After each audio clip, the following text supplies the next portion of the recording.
يسعد لي اوقاتكم حبايب قلبي، كيفكم؟ ان شاء الله تكونوا بالف خير وانتم عم تتابعوا فيديو اليوم رح نعمل مع بعض اطيب كيكه اقتصاديه وسهله وسريعه وبطريقه كتير سهله، وان شاء الله رح تعجبكم.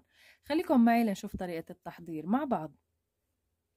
هلا اول شي حبايب قلبي بدي اضيف كاستين كبار من السكر،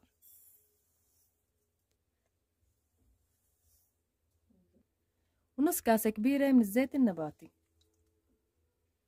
ومعلقه كبيره من النسكافيه مشان تعزز طعمه الشوكولا بقلب الكيك، ومعلقه كبيره من الخل الابيض، ورشة ملح صغيرة مشان تعادل النكهة. وهلأ بضيف عليهم كاسة ونص كبيرة مي عم تغلي، يعني تكون المي عم تغلي غلي.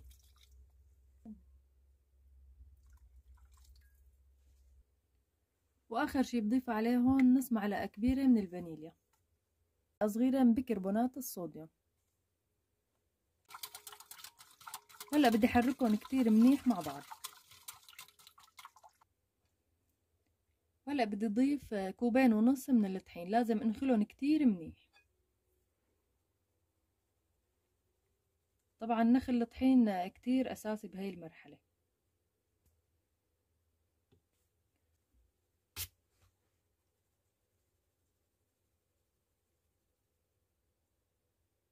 وهلأ منضيف 3/4 الكاسة من الكاكاو الخام اللي هو الكاكاو المر، كمان بننخله كتير منيح مشان ما يطلع معنا تكتلات. ما شاء الله، شايفين الكربونات والخل كيف عطونا نتيجة بتاخد العقل، يعني أحسن من البيض، هذا بديل للبيض. هلأ بدي أخفقهم كلياتهم مع بعض. هلأ بنحركهم كتير منيح. وهلأ خليط الكيك صار جاهز عندي، ما شاء الله شايفين قوامه كيف بياخد العقل. وهلأ بصينية مثل هاي حجمها تقريبا 22 بدي أحط ورقة زبدة مشان ما يلزق الكيك معنا، وبدي أضيف المزيج عليها. وهلأ بعد ما حطينا الخليط هلأ بنضرب الصينية ضربتين أو 3 لحتى يطلع كل الهواء منها. طبعا بنكون مشغلين الفرن قبل بربع ساعة على درجة حرارة 200، وبس نحط القالب بالفرن بننزل الحرارة لل180. وهلأ رح أعملكم صوص شوكولا بياخد العقل، كمان سريع واقتصادي وكتير لذيذ. هلأ بنحتاج ل6 معالق كبار من السكر، ومعلقتين كبار من الكاكاو الخام، ومعلقتين كبار من الطحين، ورشة ملح صغيرة. منضيف عليهم كاسة مي كبيرة وربع كوب من الزيت النباتي. هلا بنخلطهم مع بعض كتير منيح لحتى يذوب الكاكاو والسكر كلياته مع بعض، بعدين بنشغل النار تحته. طبعا هذا واحد من كتير صوصات شوكولا بنعملها، يعني كمان فينا نعملها بالنشا وفينا نعملها بكتير طرق. ان شاء الله بالايام الجاية حنزلها كلياتها على قناتي. وهلا بعد ما ذاب عندي الكاكاو والسكر مع بعض بهذا الشكل، شايفين؟ هلا شغلت النار تحتهم مع التحريك المستمر، يعني ما بدنا نشيل ايدنا ابدا لحتى يغلي الخليط عنا. انا رح اضيف عليهم نص معلقة كبيرة من النسكافيه السادة، تعطي نكهة كتير طيبة مع الشوكولا. وانتوا اذا بتحبوا تعززوا الشوكولا اكتر، يعني نكهة الشوكولا، فيكن تحطوا معلقة كبيرة من النوتيلا او اي شوكولا موجودة عندكم فيكن تحطوها معه. والنار لازم تكون هادية كتير عليهم مشان ما يحترق معنا صوص الشوكولا. مثل ما قلت لكم مع التحريك المستمر، يعني ما بتشيلوا ايدكم ابدا. وهلا بعد ما وصلنا لهذا القوام هيك بيكون صار جاهز عنا. هلا بنتركه يبرد لبين ما تستوي الكيكة وتطلع من الفرن.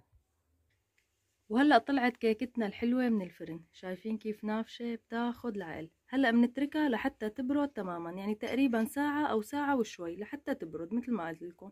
وبنشيلها من ورق الزبدة وبنبلش منزينها. وهلا بعد ما بردت كتير منيح هلا بشيل من عليها ورق الزبدة، يعني بينشال معنا بكل سهولة.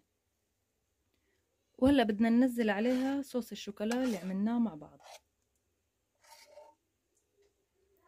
وهلا بعد ما مديت صوص الشوكولا بهذا الشكل، هلا انتو بتزينوها بالطريقة اللي بتحبوها، يعني هذا التزيين اختياري. وهيك خلصت عنا اطيب كيكة اقتصادية وسهلة وسريعة، ما شاء الله شايفين كيف بتاخد العقل.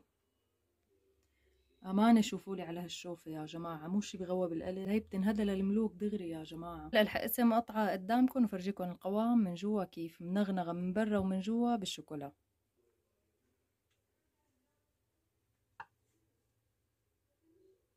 هاي الكيكة حتدعولي عليها أكيد يعني.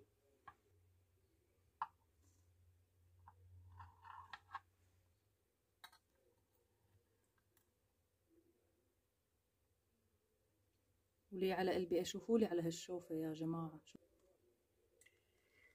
شوفوا النفشة والقوام، شايفين ما شاء الله هشة وطرية وبتاخد العقل ومنغنغة نغنغة. شايفين على هالشوفة يعني هاي من الآخر دمار شامل. وإذا عجبتكم وصفتنا لليوم لا تنسوني من دعواتكم الحلوة ولايكاتكم، بحبكم كتير يا أحلى متابعين.